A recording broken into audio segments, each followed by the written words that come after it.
What is going on, dudes? My name is 13 and welcome to a 2021 recap of sorts.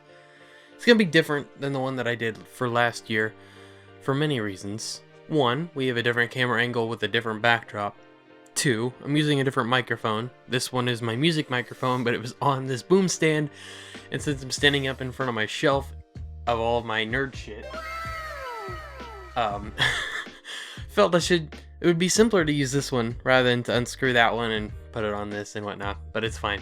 This one's also very good quality mic. It wasn't super expensive either. But third of all, I'm not going to be talking about the year as a whole and talking about what I like to do, I guess, for the most part in 2022, like I did last year. There are a bunch of things that I said I wanted to do in 2021 in that video last year that I don't think that I did.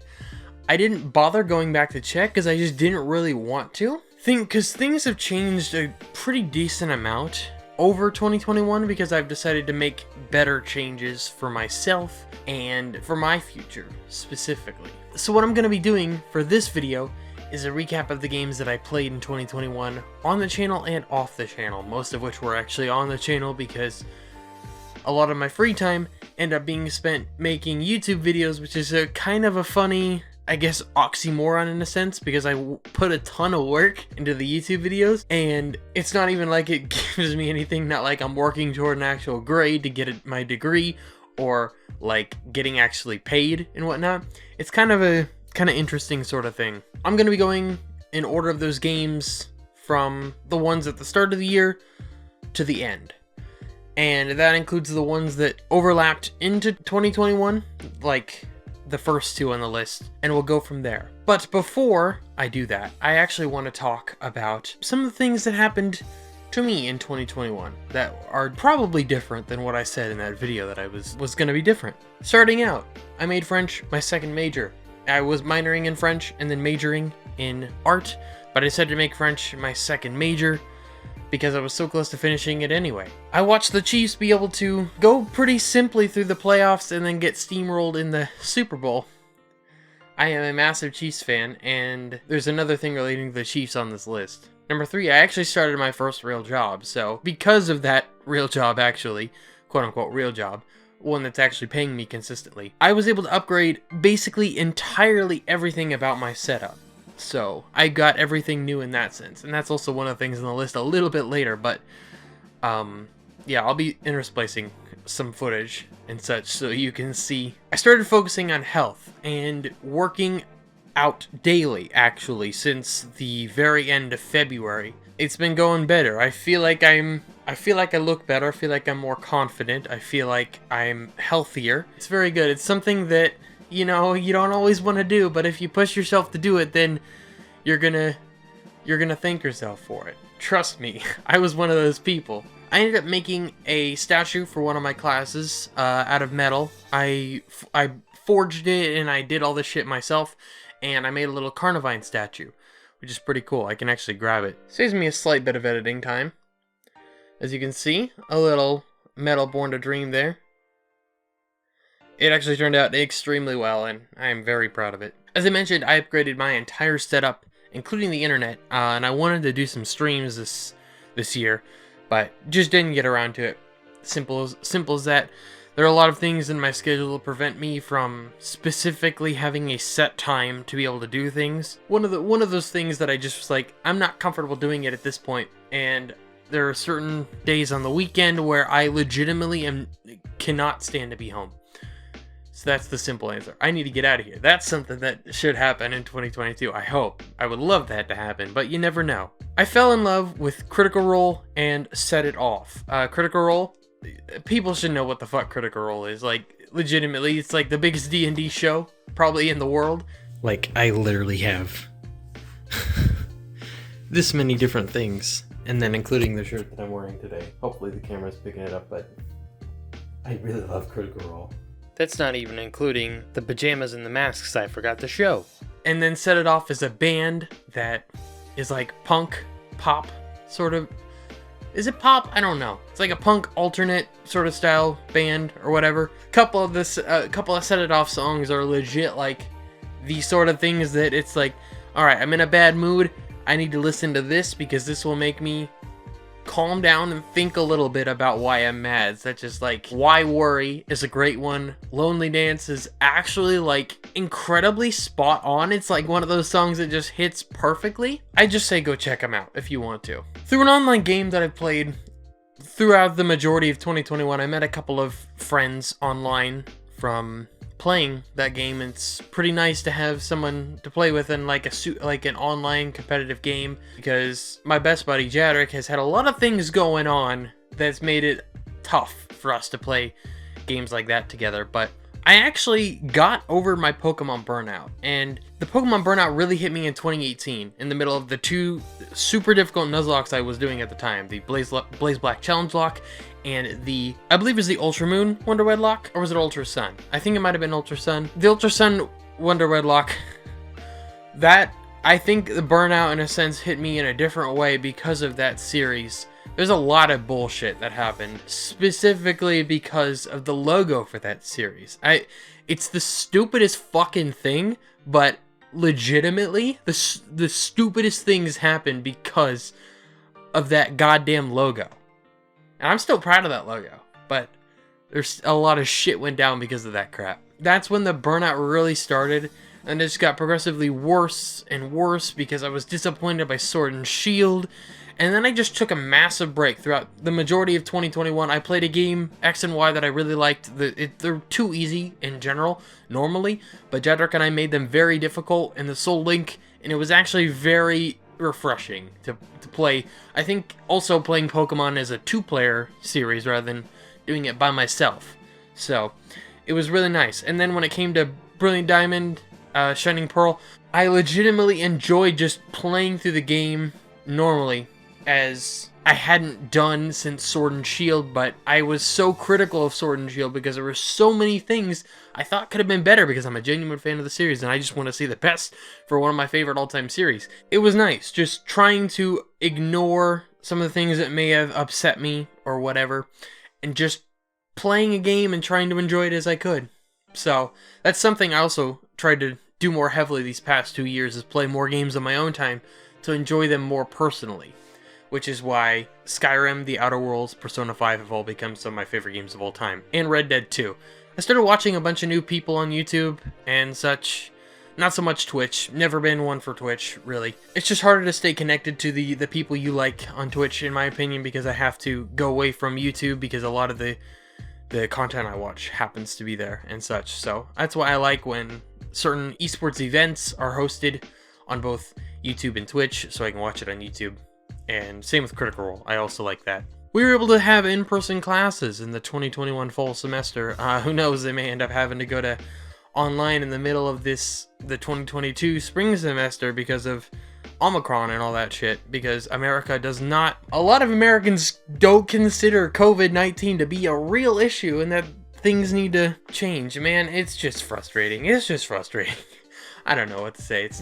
I'm not going to get into it. But I was able to go back to in-person classes, which is nice, because it helps me have more of a rigid schedule, because then I'm having to get up at a certain time and I'm having to leave this house, and I'm not having to do everything here, including work, leisure, and school. All that shit in one place. That's not fun at all. I was happy to see Esports Lands come back. It's kind of funny considering I mentioned that like 2 statements ago. But my favorite teams happened to lose in pretty much all of the grand finals of them, but it was really nice to having the live events back with crowds, at least for Counter-Strike, so that was interesting. I transcribed a song from a game that I played this year, SCARLET Nexus. I transcribed the song Despite the Pain, which is a pretty much all piano song, and then I learned to play it. I posted that video on my second channel, which is my music channel. I'll try to remember to link that in the description. Should be at in the end card, because I haven't uploaded anything on there since I did that. But I was pretty proud of the transcription. I played it better than I did in that recording that I made. But it's weird how you kind of get nervous. I had a sort of stage fright when I just had the fucking camera above me recording, and that was it. Nothing else was different. And I had a sort of stage fright. Yeah, that was pretty cool. That was the only song I think I transcribed this year. And I did a bunch in 2020, but not much in 2021. Speaking of school, I had straight A's in both semesters, which is great. One of the things near the end, The 2021 season started pretty rough for the Chiefs. Luckily, they were able to rebound and almost got the first seed, but it's funny because I wrote the script before they played the Bengals and lost, so they ended up with the second seed. But we're playing a team we already beat and destroyed, so hopefully, maybe going back to Super Bowl? And for now, that's really all I could think of. There's probably a couple more things that are very important that I forgot to mention. But now, let's get into the games. I'm not going to be standing here for talking about all of them, mainly because it's a long script, and I don't want to keep looking at my phone. So we're going to get started with the first game that I played that rolled over into the new year, and started before the second one, which also rolled over to the new year. Fire Emblem Three Houses Golden Deer.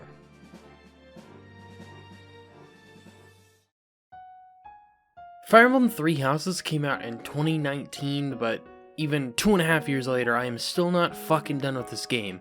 I put over 200 hours into this game through the 3 main paths of Black Eagles, Blue Lions, Golden Deer, and then the side story.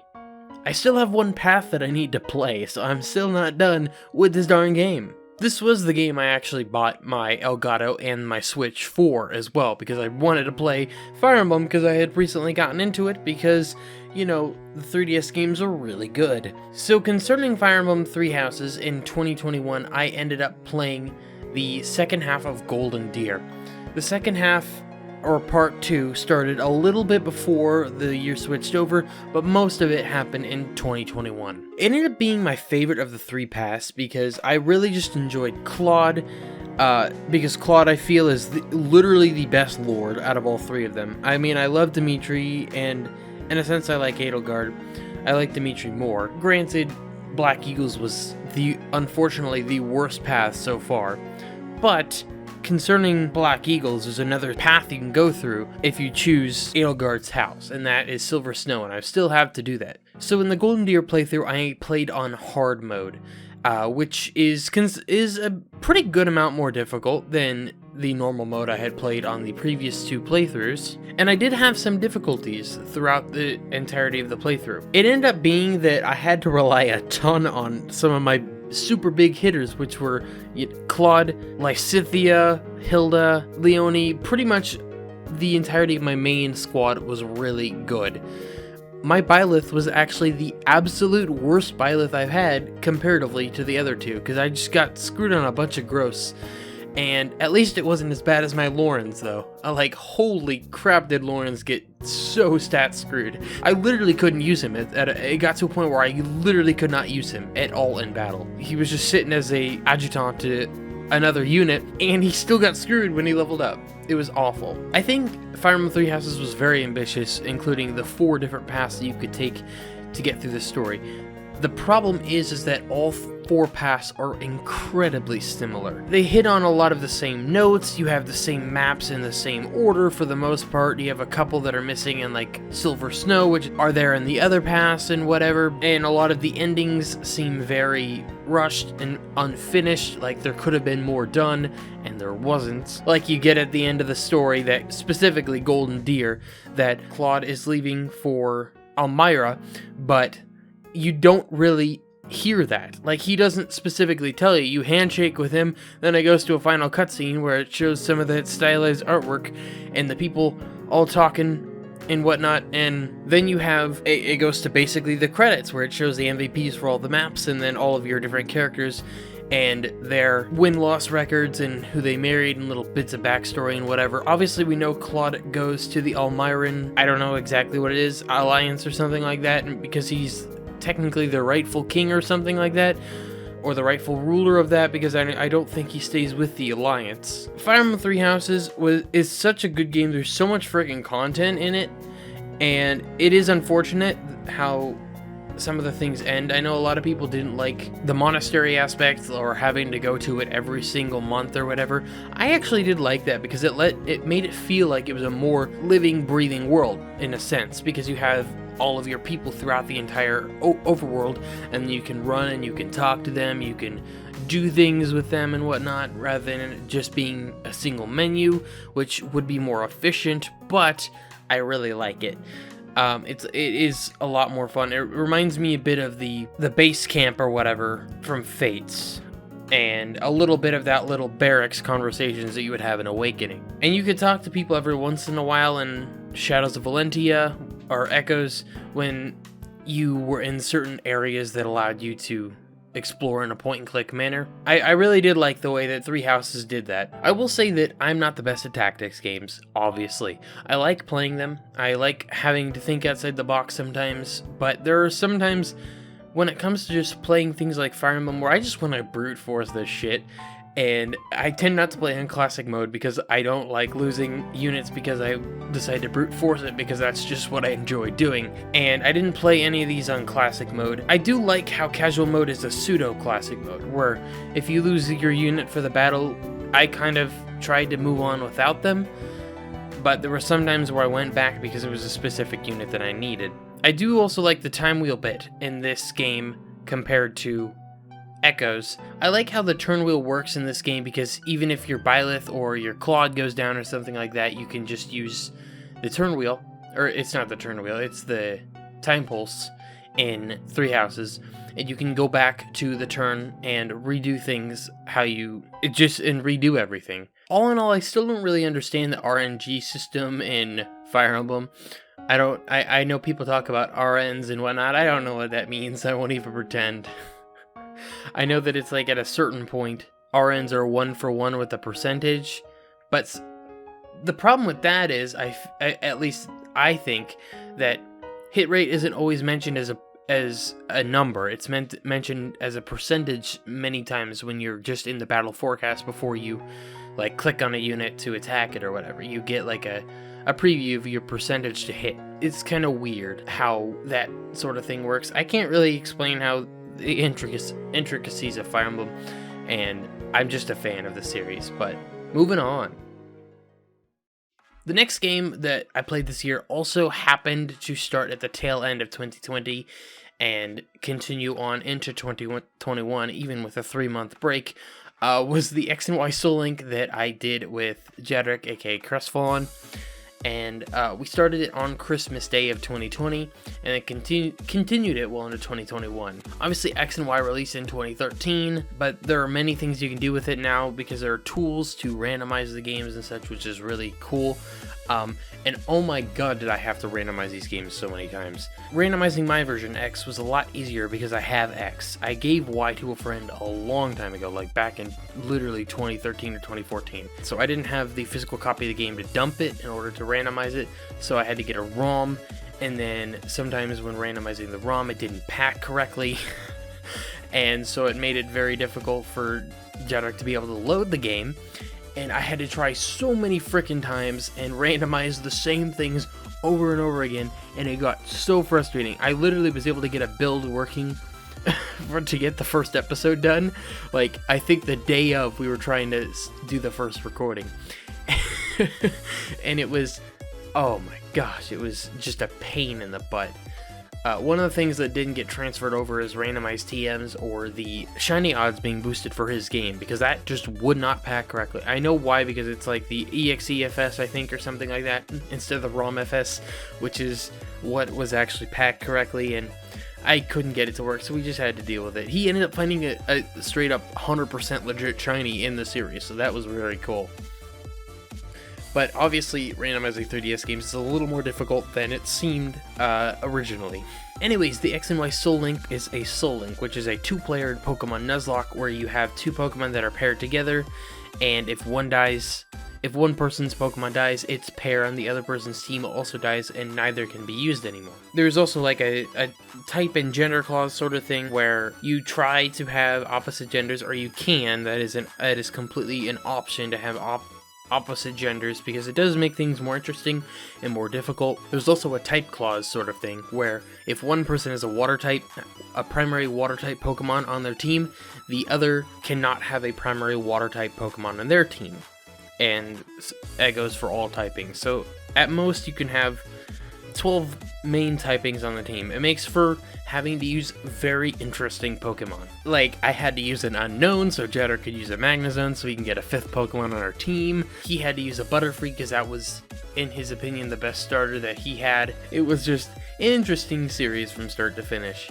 Speaking of which, Jedrick and I may try to do another Soul Link this year. I don't know what game it'd be on or whatever. I think that'd be interesting because that was one of the things that helped me get more back into Pokemon. In this series, I personally got one of my now favorite Pokemon of all time, which is Raphael the Rampardos, who I got as the Lapras Pokemon. And Jedrick got his Nidoking in that one, which was that pair was incredibly helpful throughout a lot of it. I had a lot through a ton of this series. I had a really, really imbalanced team.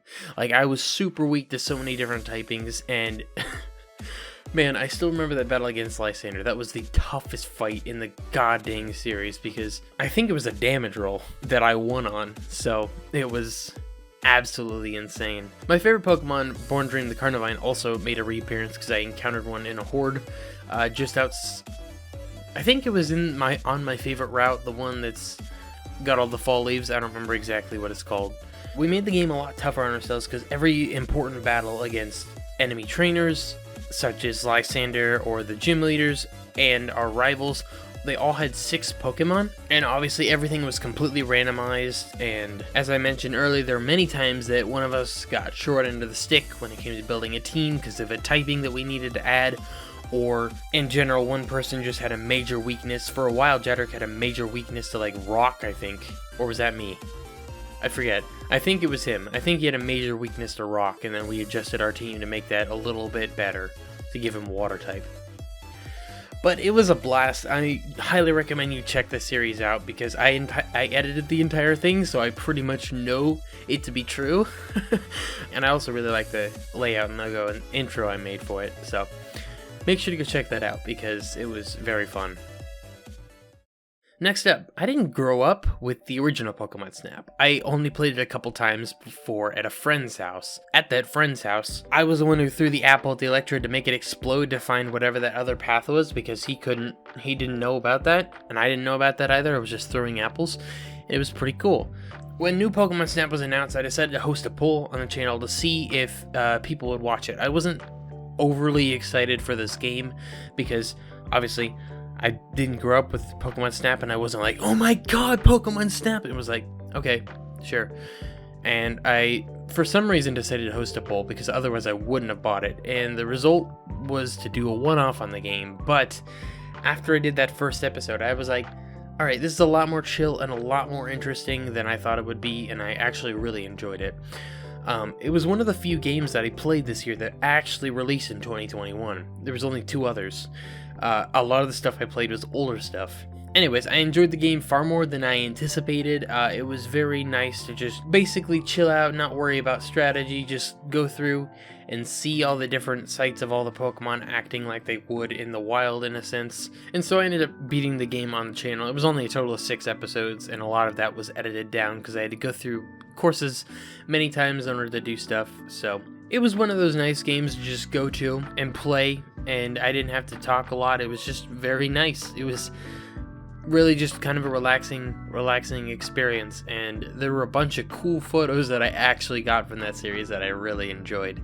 I haven't gone back to it since I completed the series, mainly because, again, it wasn't something that I was thinking about all the time and wanted to play all the time, but I really did like it. It was a lot of fun. Between my Golden Deer series and starting up the side story, and 3 years after I actually finished the main game of Fire Emblem Echoes, Shadows of Valentia, I finally booted up my old save on accident and discovered there was an entire post-game that I missed.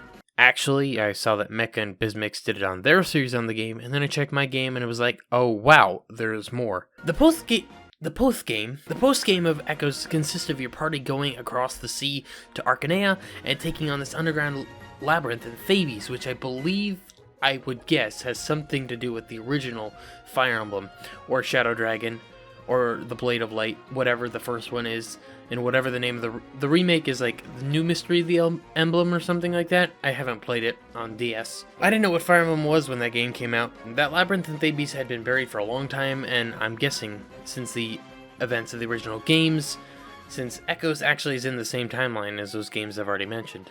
I tried to stream this series, me going through the post game, but I had so many issues with internet during the first episode that I ended up having to record it normally, and it was kind of a bummer. I ended up re-uploading my recorded version of the stream because the stream was so unbelievably bad and choppy. So if you haven't seen that, you should definitely go check that one out, because that was a lot better. This dungeon was incredibly tough. I played it on casual, and even still it took me several tries to beat it. And even then, I almost lost at the very end. One of the main problems I have with Echoes is the way the turn wheel works after playing Fire Emblem Three Houses, because of the way that works. If your character goes down and you want to bring them back, if you're in casual mode, you just turn wheel back to the point that you want to.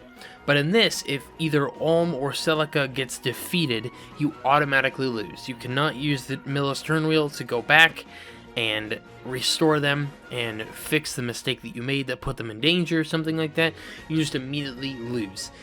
And I really don't like that. That's what made it very, very difficult, because I got into a situation where I might have been able to do it in the random secret area that I ran into that had these absurdly tough dragons that I don't know if it was a mistake on my part for putting Celica in a bad place, or if it was just happenstance that everything went badly and I lost Celica to the dragons. But I think we almost beat that, despite the fact that how bad things were going. But I think that I might have been able to beat it if I was able to turn wheel back before that. I don't know if it's just because I may have lost her on enemy phase, or if it's because, if I had lost her on player phase, then I would have been able to go back to before that happened. I don't know how that works. I haven't really tried it. I never lost any of them on player phase, obviously. Some of the enemies in this dungeon were stupidly tough, where they had like an absurd amount of health, and it resulted in me having to rely often on like my heaviest hitters, such as Alm, who had this massive amount of crit, Tobin, who also had a massive amount of crit, and his best boy, Gray, who was just really solid all around, and then Delthea, who was just absolutely insanely clutch, and was by far my best magic unit, even better than Celica. Echoes is still probably my favorite Fire Emblem game because of Alm and Celica, who both have their own motives, they're their own characters.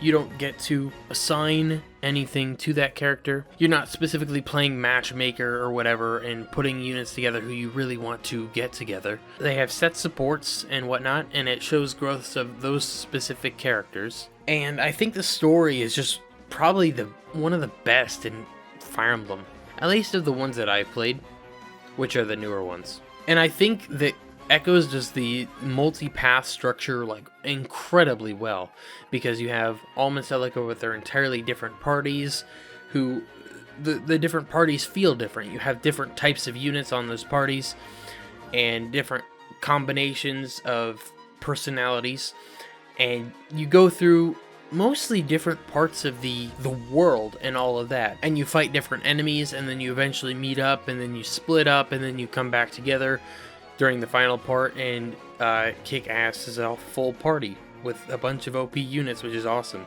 Also, still pretty sure 80% chances to hit are an absolute myth in that game, I swear to God. Or I should say, I swear to Milla. Now, I don't remember when the Fire Emblem Three Houses DLC released, but with it came a short side story starring the fourth house. And yeah, I know, the title is Fire Emblem Three Houses, but there are 4 houses. The students of the Ashen Wolves house live in an underground area called Abyss, which is located below Garreg Mach. And the 4 students of the house are there because they're all besmirched in one sense of another, and they're no longer members of Garreg Mach proper or the real royal families. Not royal families, but noble families. They're being cared for by a member of the church known as Elfric, who is not as all as he seems to be, and I don't really want to spoil it in case you haven't seen it or you haven't played it yourself. But the 4 students, who are Yuri, Hoppy, it's Happy, I always call her Hoppy, Happy, Constance, and Balthus, all have unique abilities, and Balthus even has his own relic, which is pretty cool. As far as I know, Yuri is now overpowered in like heroes because of his Kanto-like ability while he's on foot. And to begin with, you actually have to fight all of them and their little Abyss army in the underground area, which was actually difficult. It took me a couple tries to beat because I didn't really know what to expect, and there's a bunch of ambush spawns. Speaking of ambush spawns, this side story is known and is infamous for the amount of ambush spawns that appear in the different maps. And these ambush spawns happen to make mini maps far more tedious than they needed to be. What I enjoyed most about it was relatively short, which is kind of funny because you think about it. It took me about 10 hours total of gameplay to beat the side story, which compared to the over 200 or almost 200 hours that I spent completing the original 3 paths, not even including Silver Snow, which I haven't actually done that much of, is just kind of funny, honestly.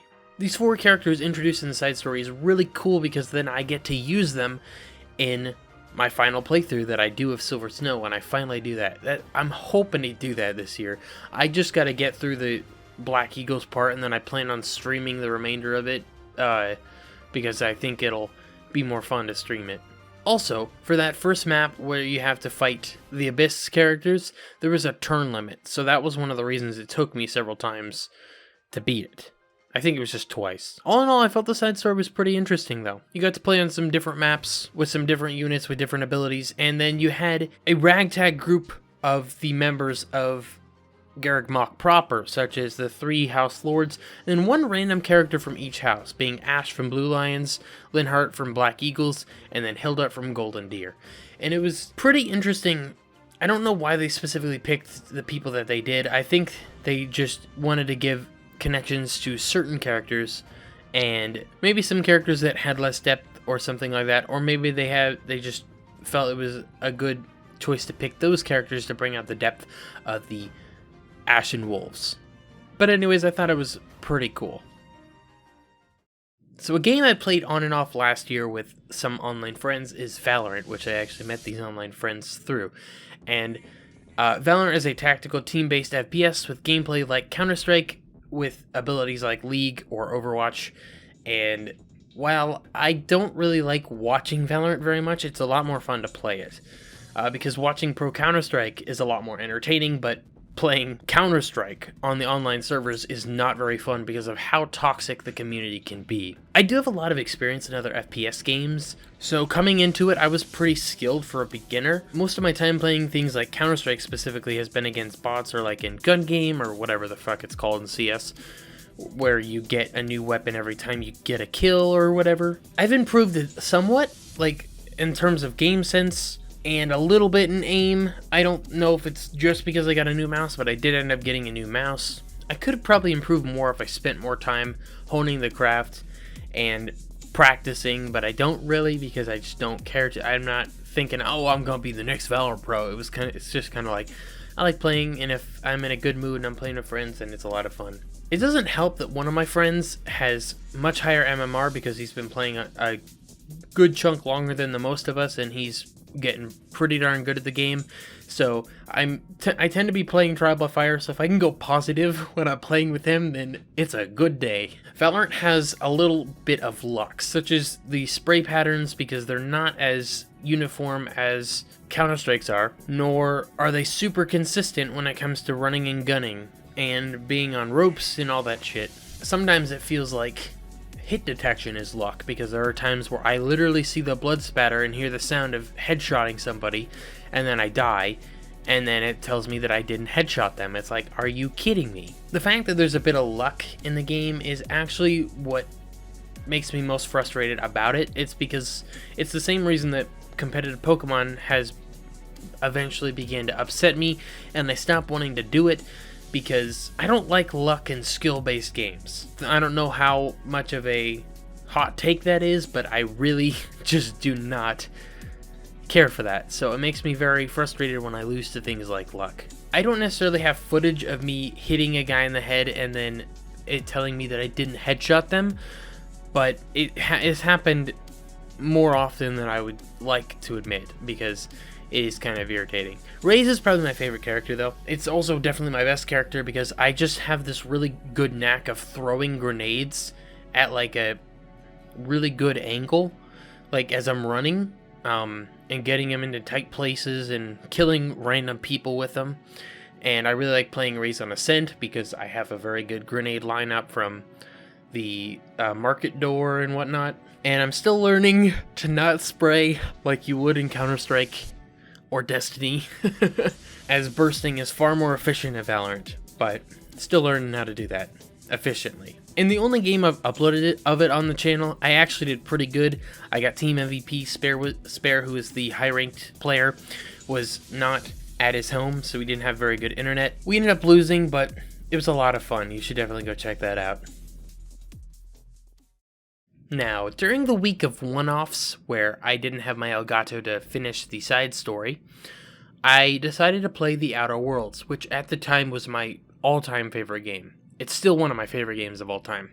I ended up playing it on my own time in 2020, and I loved every second of it because you've got these expansive worlds, you've got these places that feel like they're lived in, you've got these really good characters, this really witty dialogue, this really fun gameplay loop, a bunch of interesting enemies to fight that aren't just human marauders, and it's just, I just have a really big soft spot for it. I actually, of what I've played of New Vegas, which is also by Obsidian Entertainment, I liked it. I stopped playing it, I don't remember why. I think some probably new game came out. It probably was actually Fire Emblem Three Houses. I really like the amount of quest chains that you have to complete, and they range from like literally petty disputes to genuine all-out conflicts, and there are many ways you can use your skills to talk your way through things, or to brute force through things, or to stealth your way through things, which is, I'd like to lockpick shit when I'm playing these games, so I like super went into like the stealth skills, and I had these specific armor sets that boost specific types of stats, and I just equipped them whenever I wanted to do something like that and whatnot, and I'd pick up everything that wasn't nailed down, not even on purpose. It was just happen. So I love that you're able to do shit like that in Obsidian games. And I remember watching an interview by them made by NoClip, where they talked about they literally made their game design so that you can literally still progress even if you've killed every NPC in the game. So I like that. On my old PC, I actually had to run the game at just 1080p with medium graphics because it actually taxed my 960 really, like, very much, because that was what I had at the time. And it didn't help that I had and still have this 1440 monitor. When I got my new PC with a 3070, I was very excited to play the game at higher graphics, and since I had to do the week of one-offs, I decided to play this game on super high graphics with the best frame rate I could and whatnot, and it was great. While the graphics look great, the reason I actually love the game is the story and the world, and the different stories of the individual characters throughout the world that you meet, who all have different motivations and different ideas, and then a bunch of them have their morals to like Spacer's Choice or whatever, and it's just so well written, and I just absolutely love that. As the game is an FPS, the combat and the gameplay is mostly just a lot of shooting and hitting things like most FPS games, and the variety of alien human enemies you can fight is actually great, and they tend to differ based on the planet you're on.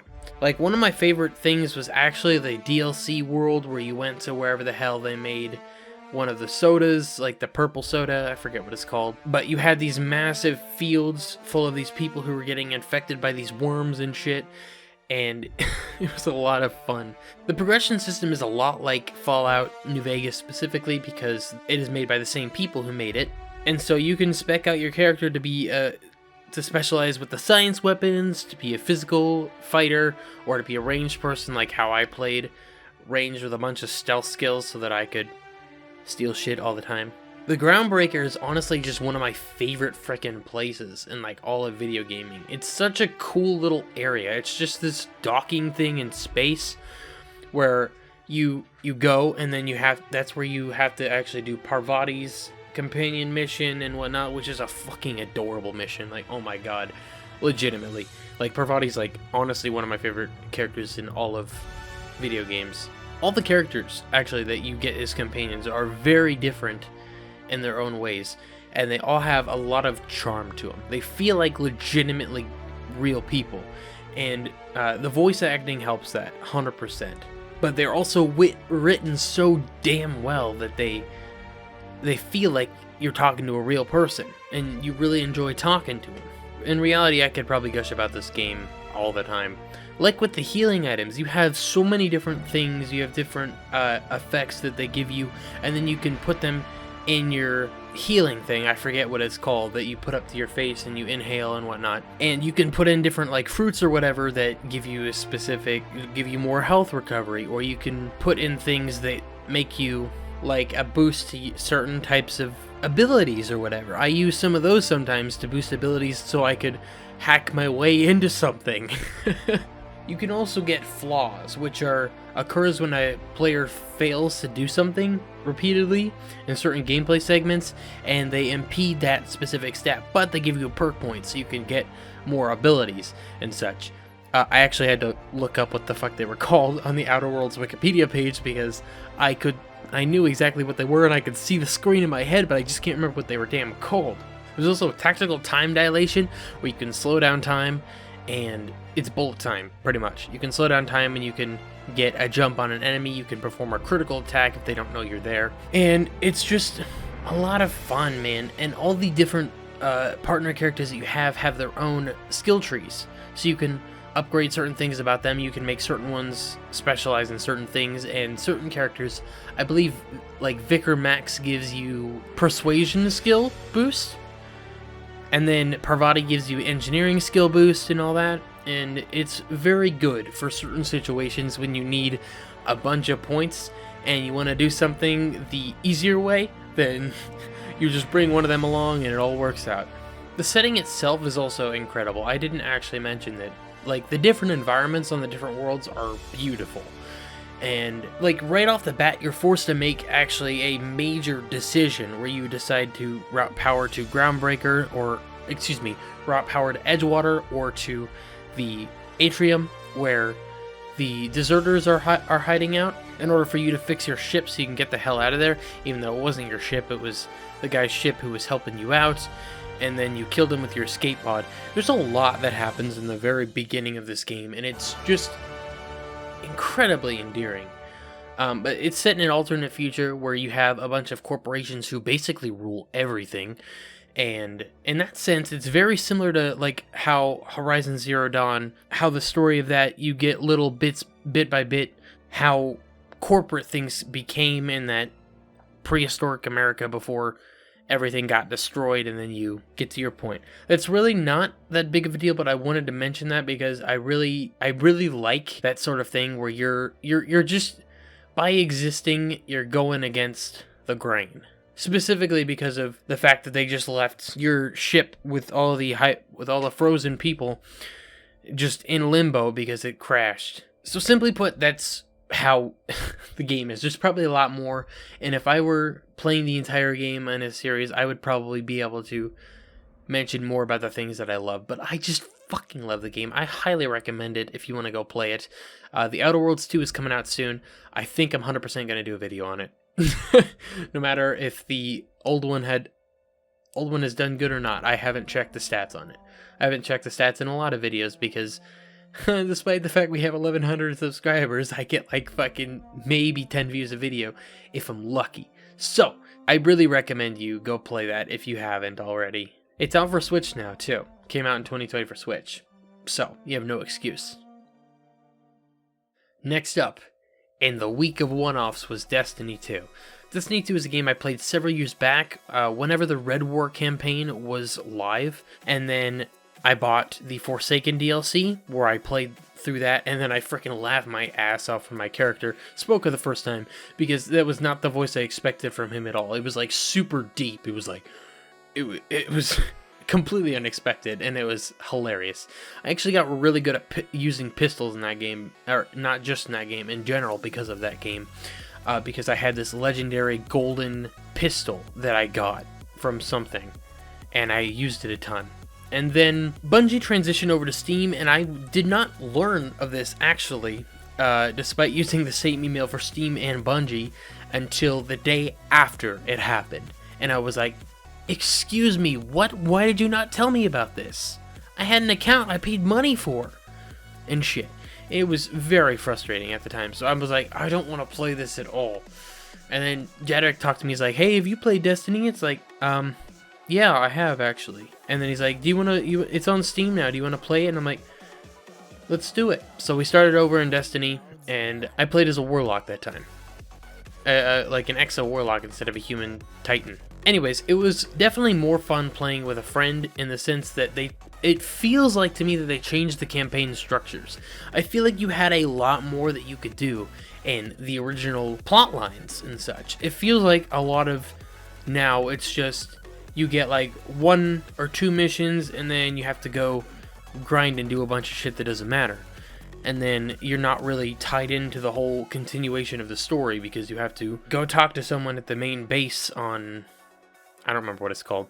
You have to go talk to someone at the main base. It's just weird. I don't really know how they changed things, if they even did, and I'm just having like this nostalgia sort of thing, where I'm remembering it as better than it was. I put a ton of time into Destiny 2 by myself before I played with Jadric, and I feel like something was different.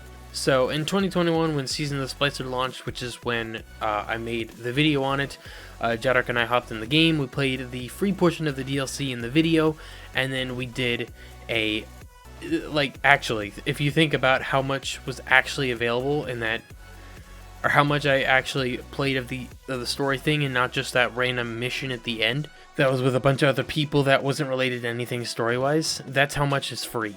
We haven't yet completed it, I don't think. I actually don't remember. I did pay for it for both of us, but I don't know if we've beaten it. And then, yeah, for the most part, Destiny 2 is pretty chill. It's a lot of... There's many times where it's massive bullet hell. But there are some, like, really cool guns you can get and good armor, and it is a looter shooter where you just continually upgrade as you continue to play. And it is, honestly, like a really fun game to just mess around in, and it's not bad at all for training aim. I will say that it is helpful. It doesn't teach you good habits when it comes to aiming for the head and such, like Valorant and Counter-Strike, because there are enemies like the Vex who have their weak point on their chest and such, but I do enjoy the game for the most part for what it is.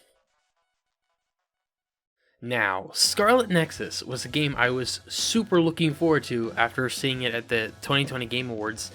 And for a while, I thought it was going to be an Xbox exclusive because of the original trailer that played at the Game Awards. But it came out on Steam and I was so stoked. So I ended up playing it. I was thinking it was just going to be a one-off and whatever. And then I enjoyed it so much, I'm like, alright, I gotta make this a series. Which, part of me feels like that I kind of wish I didn't do. But at the same time, it was 48 episodes, which was actually surprising. Technically 46 if you don't include the 2 bonus episodes, which are just little extra bits. This game is a lot like God Eater, in a sense, where you have your character, you're fighting these otherworldly beings, and they are created from some sort of alien force that has corrupted them. Now, unlike God Eater, each character has like specific elements or such that they can control, or properties that they can control to fight against the others. The 2 main characters, Yubito and Kasane, both use psychokinesis, and both of them control their individual weapons with psychokinesis and are able to throw objects at the enemies to do more damage to them. Now, Yubito fights with a sword up close, and while Kasane fights with dart-like weapons from afar. And their skill trees actually differ in the order that you get certain abilities based on their different styles, which is pretty cool. Like, Kasane gets the different air and movement abilities much quicker than Yubito does, while Yubito focuses more on damage. And it was really cool. Like, the double jump, the air dodge, the air attacks, all that shit was awesome. It was so cool when you freaking comboed it all together. And when you absolutely annihilate enemies and not getting hit once as you dodge and weave and perfectly dodge their attacks and throw them back at them and such, it's so much fun. The setting of this game is technically present day because it takes place in 2020, but like it's a different timeline where humans fucked up the Earth and the others appeared because of the other particles that came from space and whatnot. But it's like 2022 as in 2022 years after they recolonized on Earth, but I don't really want to spoil or say anything more. I don't really want to spoil the story. It's because, in all honesty, I'm not sure if I could. I probably could. I probably could go over it because it is kind of simple. But at the same time, it's stupidly complex because that's what happens when you involve time travel as a main component of the game. Not main component as in you do that a lot, but it is a main plot device. But it does get pretty interesting and very convoluted. And the story actually differs slightly based on which character you pick, at least the first part of the story, because at like chapter 9 or something like that, the two parties come together, and then from there on it's the same. You're just playing as the different character. The two characters have different regiments, they have different friends, and I did like that touch. And it also, when things go to shit in a sense, and everybody splits up again, the regiments actually split in a kind of a strange way, because you've got some people from Yuito Platoon who go over to Kasane and vice versa. It is kind of weird, but I do like that touch. And speaking of the different people in the game, the undisputable best part, at least in my opinion, of the game is the bonding episodes that you have with the different characters. In these bonding episodes, you have a conversation with them, and it tends to be in a different place, and you guys happen to discuss something that's important. And in these different bond episodes, as they continue on, the characters grow and they change and they rethink things that they're going on about, and they become better friends. And it's a really, honestly, great part, because it makes these characters feel like more than just anime tropes and more than just these random characters who don't really help in when it comes to fights. The best thing that they do is allow you to use their abilities to fight, which is incredibly useful for a lot of the enemies. Also, with these bonding episodes, you have characters like Gemma, who is this massive, freaking burly, badass, like grizzled soldier who, through the bonding episodes, you see how much of a soft guy this guy is, and how much he cares and all that shit. The bonding episodes make every single character relatable. Like even Shiden, who, like, you probably hate when you start playing the game. Like, I hated him. I hated him for quite a while before he really grew on me, and I realized, like, oh, this guy's not that bad. It's just how they were at the beginning of his character, and it was really well done, in my opinion. The Bond episodes tackle things such as, like, responsibility, or death, or worrying about the future, or taking people's life for granted, and it's comforting hearing these characters that seem like these absolute badass soldiers who deal with this massive amount of pain and have these these incredible abilities, feel things that are incredibly normal for everyone. It's a comforting thing. I don't know how to explain it. Something else that I find really, really cool is the base. When you have different characters in their base, they have their own little areas where they have their stuff, and you can exchange materials you get from killing enemies and picking up environment tokens throughout the different places, and you can exchange them for these gifts, which you give to these characters. It boosts your friendship, and it puts them in the world. You see these things that you give these characters, and they put them in the world. Like, when it came to Fire Emblem Three Houses, when you gave someone flowers for their birthday, they got flowers in their room. That's the only thing that you saw of the things that you gave them. And you could literally, like, Felix with freaking knives to boost his friendship, which I did a lot in Blue Lions when I figured out you could do that. But that little touch is something that I absolutely love, the little details that build the world. It's also one of the reasons that the Outer Worlds is so good, because of the things that are in the Unreliable, from the exploits that you've done and personality traits of the people that you have on your party. Another one of the best things about this is the frickin' music, dude. Oh my gosh, the music in this game is incredible. Like, you have these incredibly, like, super jazzy songs, you have this, like, super sad, delicate piano, and, like, Despite the Pain, which I will talk about in a little bit. And then you have these just badass boss themes and whatnot. It's just, the music is so good, and it's so fits in with the different areas, and it makes things even more enjoyable. I love the music of Hieno Mountain. I love the music of Mitsuhagara. I'm pretty sure that's what it's called. And the environments too. Let's talk about the environments. It gets old when you have to go through them several times, but they're all very unique, and they're very fun to traverse, because there's a lot of different little areas you can go through, and you have a lot of movement options and whatnot. Like, Arhabaki is such a weird environment too.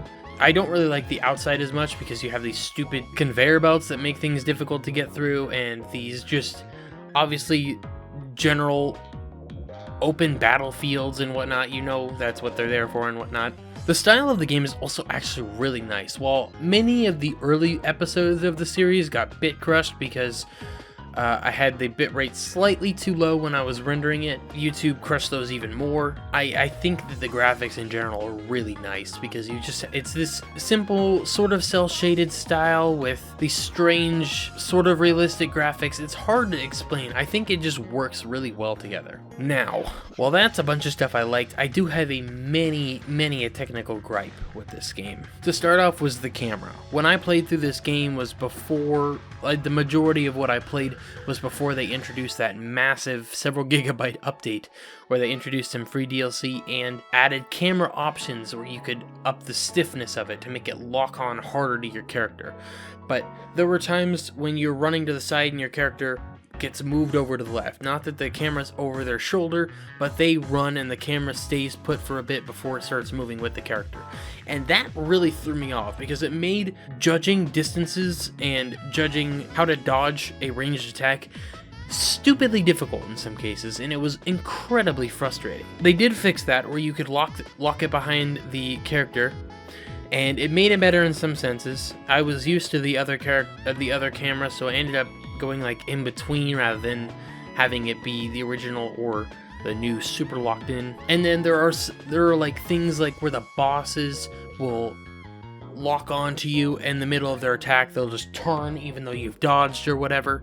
Like if you dodged slightly too early, then the boss is able to turn in the middle of its animation and attack you. I was moving in real life. I don't know how that's gonna come across on the microphone, but like it's incredibly frustrating when that sort of thing happens because you think you're making the right play and you're trying to get out of the way, and then it just punishes you for doing what you've been taught to do. That sort of thing really upset me. There's some times where I feel like I attempted to dodge something and either the input didn't go through or I still got hit.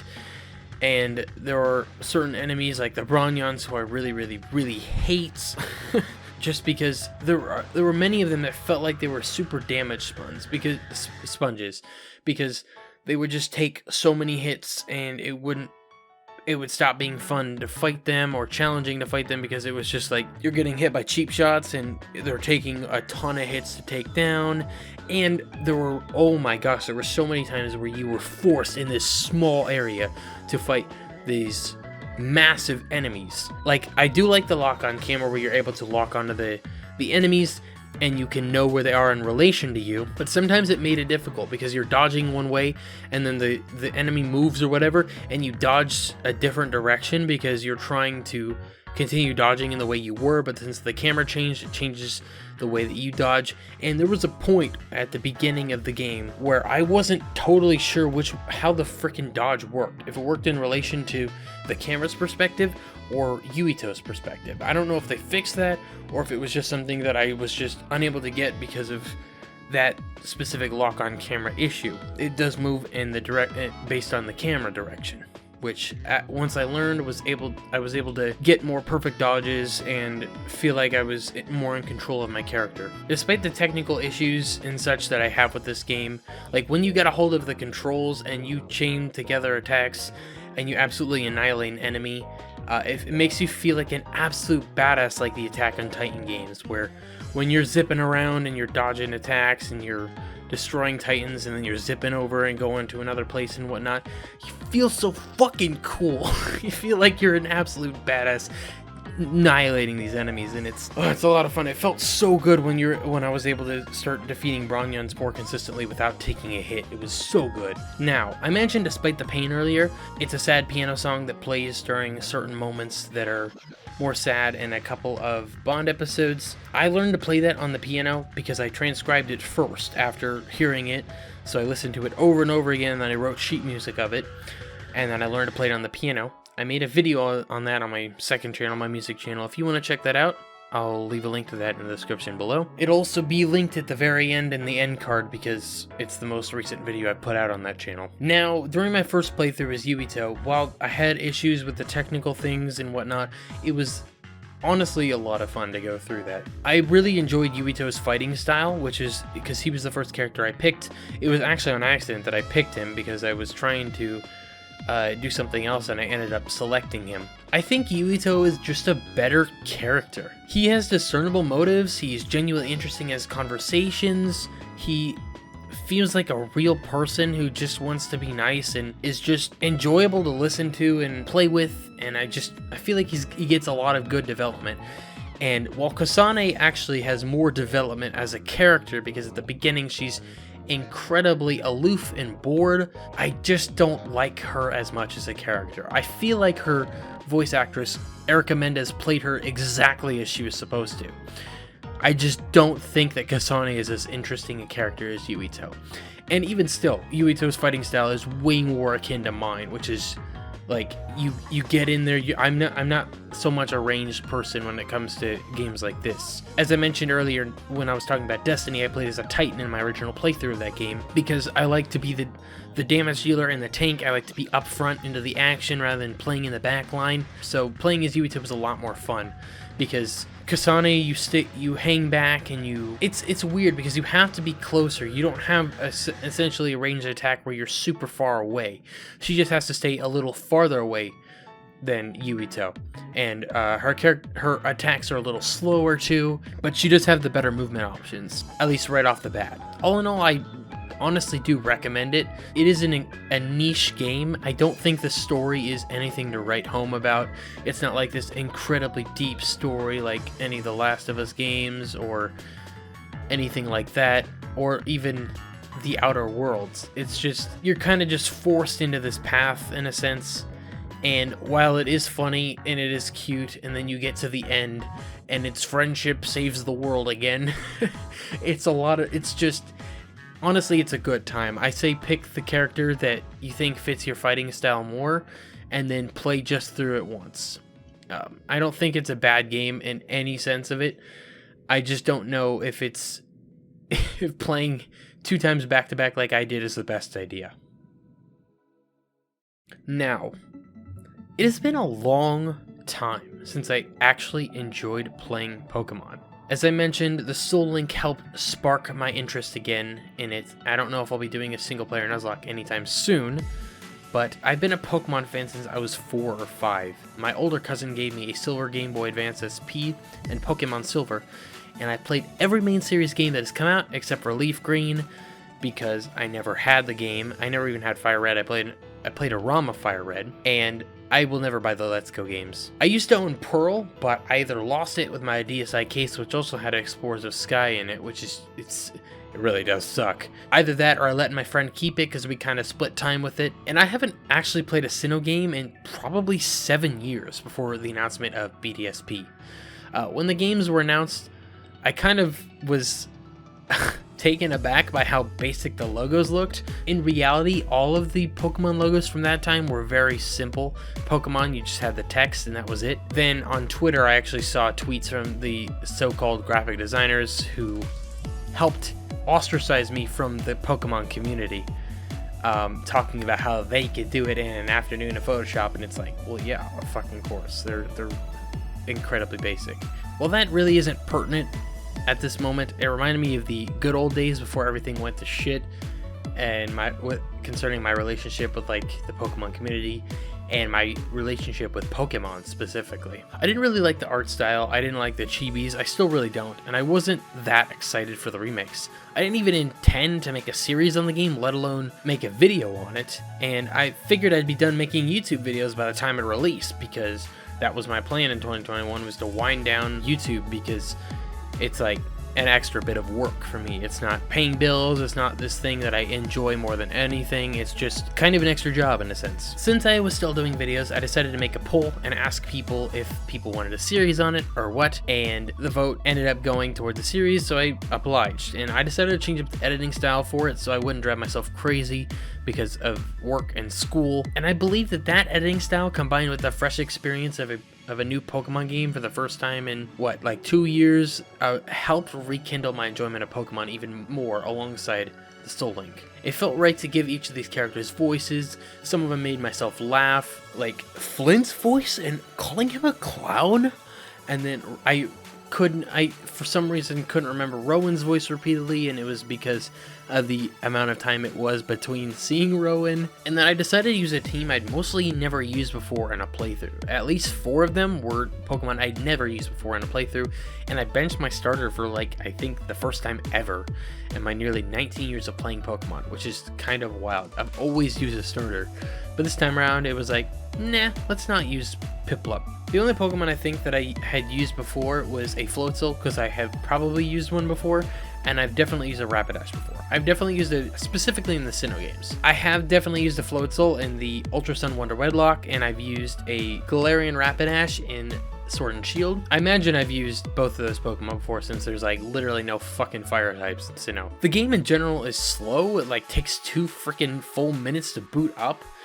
The resolution seems to be like 720p instead of 1080p, and I was completely right about the fact that it feels like it's far better on handheld mode. The battle backgrounds are actually like freaking incredible for like how little you see them. Well, I guess you do see them over and over again because you do fight a bunch of different people in those different areas, but something like about the Eterna Forest trees are so great.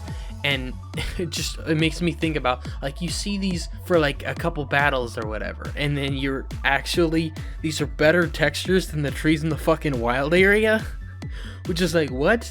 That's why the whole wild area thing still kind of blows my mind. The game is slow. It takes like 2 full minutes to boot up. There's some bugs with the controls and the movements, such as you walk like a step and a half when you tap down on the D-pad and shit that makes you jump down ledges that you don't want to.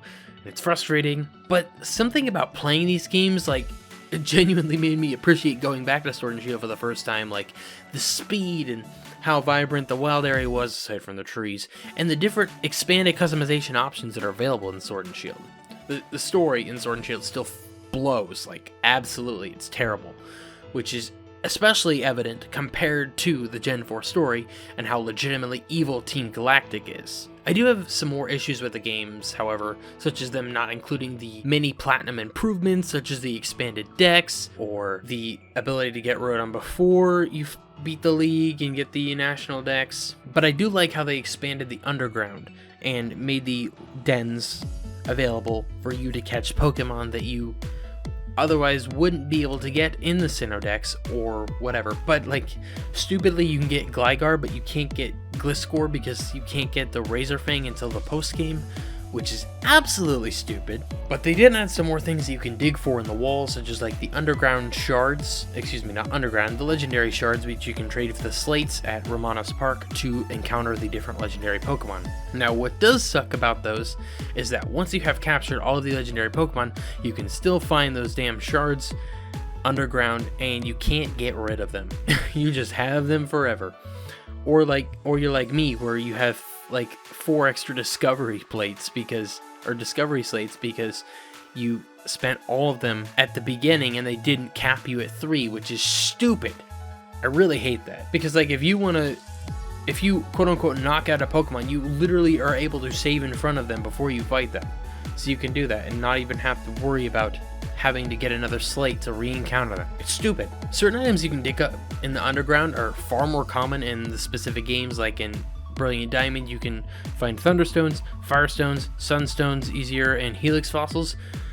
But like, oh my fucking god, I feel like there's something bugged about this and how the different things are more common in the specific games. Because Jadric, who has Shining Pearl, has such a difficult time finding Water Stones and Moonstones and Leaf Stones and whatnot, when I have 50 fucking Thunderstones.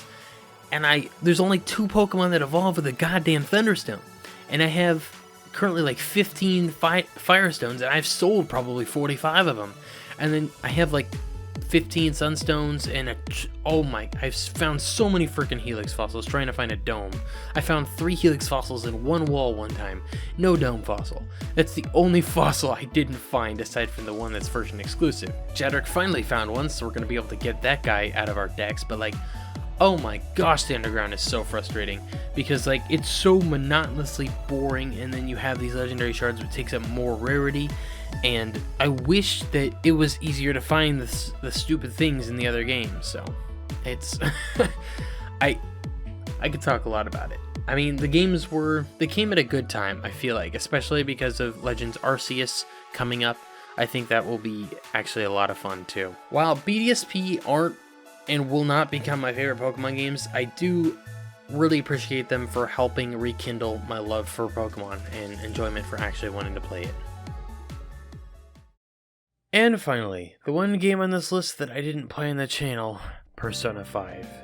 This game ended up being incredibly special. It overtook The Outer Worlds as my favorite game of all time. It's honestly, it's just kind of awesome.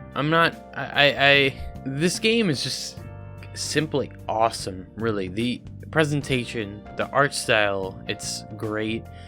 I like the little interspersed cutscenes that are the anime style, and as far as I know, they might even be just clips from the anime. Like, the gameplay is alright. It's fun. It's not anything super mind-blowing. It's kind of a lot of Pokemon-style type matchups against certain enemies, because certain enemies will work to certain types of magic and whatever, and then you use a persona that hits that for good damage, or you can just brute force it, kind of like you would do in Pokemon. The characters in the story are absolutely awesome. Like, the story, both the characters in the story are incredibly relatable, because the story tackles things that we deal with in the modern life. Because for a lot of it, the characters in the game, the Phantom Thieves, are just normal students or whatever. They're just normal kids trying to deal with a world that is not geared to help them. Again, the characters themselves are just like kids. They have struggled with different things in their lives and a lot of different hardships and whatnot, and then everybody comes together, and then everybody does this incredible thing, and it's so I think I really love this game because of the story and these characters, because the story feels real. It feels like things we deal with, except for like certain parts that happen towards the end and whatever, and aside from the fact there's a whole, you know, metaverse or whatever that you go into. I'm not gonna say any more about that because I don't really want to spoil it, and I know that the gameplay is just going to be from that first dungeon because I don't want to spoil anything more for everybody. I think this game was so special to me because of the characters and the story and how relatable everything was and how everything felt real. Like, I cared about these people. I liked spending time with them. I cared about what I said when I was talking to them. And the variety of characters that you interact with, from your students, your friends, to random people that work in the night market and such.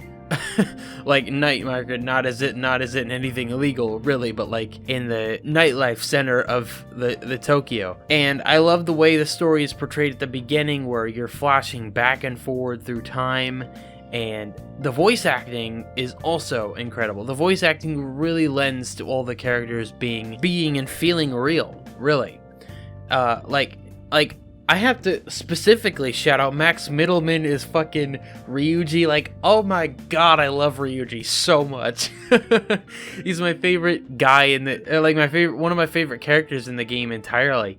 He's so much fun, and he's so out of this world, and Max Middleman does such a good job with all the screaming and shit. It was probably really fun to do his lines, if I had to imagine. Now, while the story and the characters are awesome, and they're genuinely relatable, and they feel real, like, oh my god, the freaking music, dude. The music in this game is otherworldly. I love it so much. It's this mix of, like, lo-fi and pop and jazz and these powerful electronic beats and such, and it's so cool. And because you get these you get the intro song, which is very like chill and whatnot, and it kind of sets the stage because of all the whole animation that goes along with it. And then you get the freaking battle music, which is incredible, like Last Surprise, You'll Never See Me Coming, which is like the default Persona 5 song, like straight up. And then you just have the music when you're just walking around or whatever, like Tokyo Emergency. Then you have, anyways, you've got just a bunch of really good songs that have vocals, and then some of them that don't. And I really like the song that plays at nighttime when you're just hanging around in the place that you're staying and whatnot. I really enjoy that one. The music and the characters make the game 100%. It's like one of those things that I felt like I think I was gonna like it before I started it, and then when I finally got into it, it was like great. I finished it on New Year's Day, like 30 minutes in New Year's of 2022, I finished the game. With the different relationships and the story beats, the game tugged at my heartstrings. It made me feel things for these characters, and then beating the tough boss battles with using a good strategy and thinking about how things worked and whatnot felt good. It was like almost like Pokemon without the luck sort of thing, which is, as I mentioned before, something that I really disliked about competitive Pokemon is the aspect of the luck, like the crits and the status effects and whatnot. While those things do exist in Persona 5, they happened a lot less often than like in Pokemon or whatever, and I feel like there was a lot more battles. And while beating a bunch of the bosses felt like absolutely incredible, even though there was a couple bosses that I was like literally unprepared for, and I still got through them first try, and I felt like I am really good, I know what the heck I'm doing. Except for this part at the end, we have to beat like 4 really tough bosses in a row, and the 4th uses all the tactics of the previous 3, but each one uses a different kind of overpowered tactic, and it's really frustrating. And then you get to the 4th boss, but you don't have enough skill points, and you can't really go back to the place you were grinding before to boost up your skill points with the thing you buy from Takumi, so you have to put it on easy in order to get past it, and even then you still almost run out of skill points, and then you have to frickin' use a goddamn Soma, and then you struggle against the final boss and whatever, and they're both freaking damage sponges. I digress, but still, beating some of the bosses when things go together is so good. As I mentioned before, the way the story tackles different kinds of very serious topics and whatnot and puts them into perspective is one of those things, like specifically voting, like because one of the final dungeons has something to do with a political figure, and I just kept getting floored by seeing what was there, because it keeps making me think of how voting ends up being here in America, and thinking about how people don't take it seriously enough or use the right at the right time and whatnot, and it's hard to explain. I don't want to spoil the story legitimately, because I feel like this is a game that everybody should go play. All of the different bosses in the different dungeons relate to abuse of power against other people, and these people care for no one else but their own well-being, and they think they're better than everyone else, and that is what creates these dungeons and all that. And the different places, the different scenarios that you go into in these things are so cool, and they all have really good music and different types of enemies and different types of personas. Speaking of which, I really liked using the magic that those personas were weak to, or if I got the random crit or whatever, and capturing, because I tried to catch as many, get as many of the different personas as I could that I encountered throughout the story, because a lot of them were really cool, and some of them were cool, but they were actually like really bad and whatnot. And I had this one Lenon Sheed for like so many levels, like I got it maybe mid-20s or something like that, and I had it up to level 50 before I finally convinced myself to convert it into something else and get a better persona out of it, which really helped in the final gauntlet. Battles in this game are turn-based, so again, like Pokemon or any real JRPG, like even Final Fantasy, but the turns go based on speed, again like Pokemon, but it doesn't mean that all your party gets to go at once before the enemy. Sometimes certain enemies get to go before you because they have better speed, and as I mentioned earlier, each persona has their own strengths and weaknesses to different types of magic, but I don't know if it's called magic or if it's an element or something for the personas. And weaknesses allow you to interrogate. If you weaken the entire group of enemies, or if you've killed one and you weaken the last one, such as you hit it with a weakness or you crit it so you knock it down, then you can negotiate. The interrogation is different. You can negotiate with them, you can get items, money, or you can recruit them as your own persona if you answer their questions to their liking. It felt rewarding to figure out how to solve puzzles in the different dungeons, and I actually genuinely refuse to look any of those up. I did look up some weaknesses for certain personas because I'm like, oh, I really think this is cool. I want to get it on my team. So how do I weaken it so I can do it? Because then I don't have to rely on crits. Because I never got crits when I needed them. Even when I use I think it's Rakukaja, which is what Ryuji has, I think, the boost crit ratio for one of your teammates. And even then, I rarely got a crit. So it didn't really matter. Most of them happened from getting the weaknesses. For like the last 2 dungeons, I was actually genuinely underleveled compared to the average level of people who played and were at that point in the game. I don't know exactly what reason that was. I did like all of the requests that I could. I went and I completed mementos far before I needed to. And I could really feel the underleveled being a massive problem when it came to the actual final dungeon. So the final dungeon isn't based on any one specific person. It's just kind of a thing in general. I don't want to say. The more I've thought about this game and why it specifically meant so much to me and has now become my favorite game of all time, the more I realize that, you know, as cheesy as it sounds, it was literally about the friends I made along the way, such as specifically the members of the Phantom Thieves.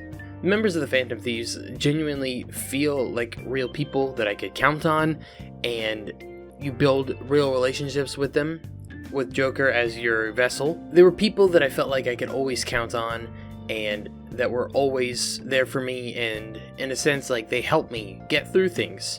Because if you think about it, there's pretty much no way that Joker by himself can successfully beat the majority of the enemies in the game. And in reality, I don't have a lot of people like that in my own life, so it gave me something that I didn't have, in a sense. Something that I think might have been cool would be to allow Joker to be a female character, or someone like that wanted to pick a character like Ryuji or Yusuke to romance or whatever.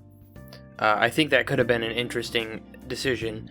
In a sense, it'd be sort of like Byleth, so I think in a way it's a good thing that they didn't do that, because it makes the character in Persona 5 be a character you are playing. You are not necessarily Joker, but you are playing as Joker. Though, I mean, if you could romance Ryuji or Yusuke, they'd probably want to add like a third guy, because there are like 4 girls. That being said, the romance option. So if you get your romance option with, I believe it's just the girls of the Phantom Thieves, but if you get your relationship level with them up to level 9, and then you pick a specific option, then you can become technically romantically involved with that person.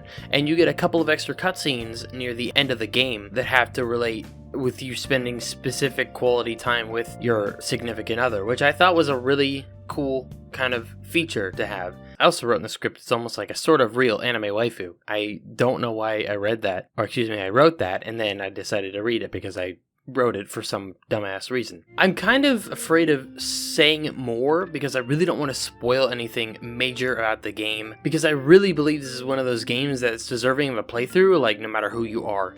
But if you do, pick Persona 5 Royal.